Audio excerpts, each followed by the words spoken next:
Hello friends, welcome back to the new tutorial of React Native. So today we are going to implement the chat application in React Native.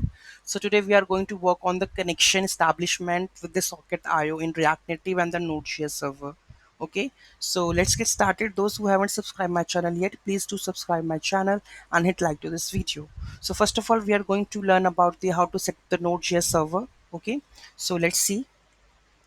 So for this Node.js server, what we have to do is you need to create the index.js file. Okay, you have to add the package.json. You can init the any like you can say the Node.js server npm init. You can when you add npm init, it will create a dummy project. Okay, in the package.json, you need to add the socket.io only. Okay, after adding this, create a index.js file and add this code. Socket this one for listening. This is basic one. This is below one that is adding and saving the data into the database or something.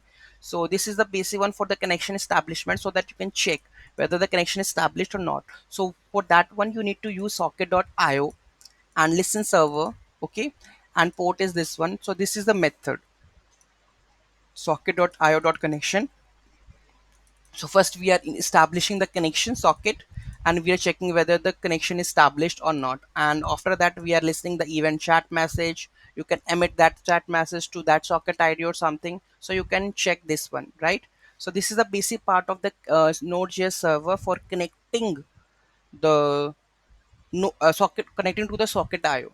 Okay, so this is the basic simple code, right? You can see that here. Okay, just give me a second. So here, if I'm going to click it, I'm going to kill the app. Okay, app is killed. Okay, I'm going to add this node index.js. Okay, there is nothing, right? There is no app. When I click on the socket, and you can see that connection established, right? Connection established, and now you can type the messages. So here we have just connection is already established. When I click on the send button, so the data is we are going to appending over here, right?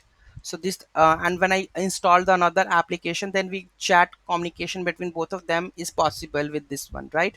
So I haven't installed the second app over in the emulator or another device. So this is that one that we have added.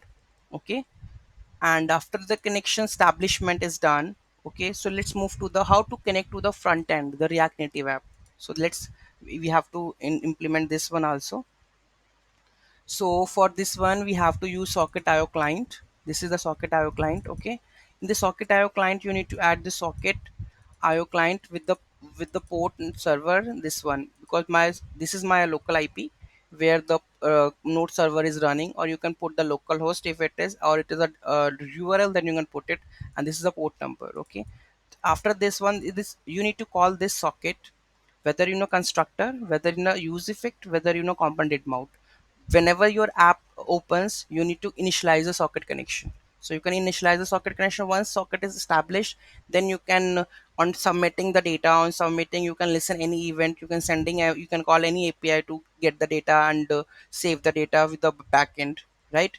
So this is how we can enable, you can connect to the socket IO client from the React Native to the socket IO to the Node.js server. So this is how we have made the established connection. You can see that connection is established whenever we have tried to open the app. So whenever we open the app, we have already put in the constructor socket.connect with that port number, right? So you can see that we have used this one. Okay, so this is for the connection part. So any query, any issue in that, just let me know in the comment section. If anyone facing that my socket is not connected to something, I will help on that. Okay, so thank you so much for watching this video. Have a great day. Don't forget to like, share and comment on my video. Have a nice day.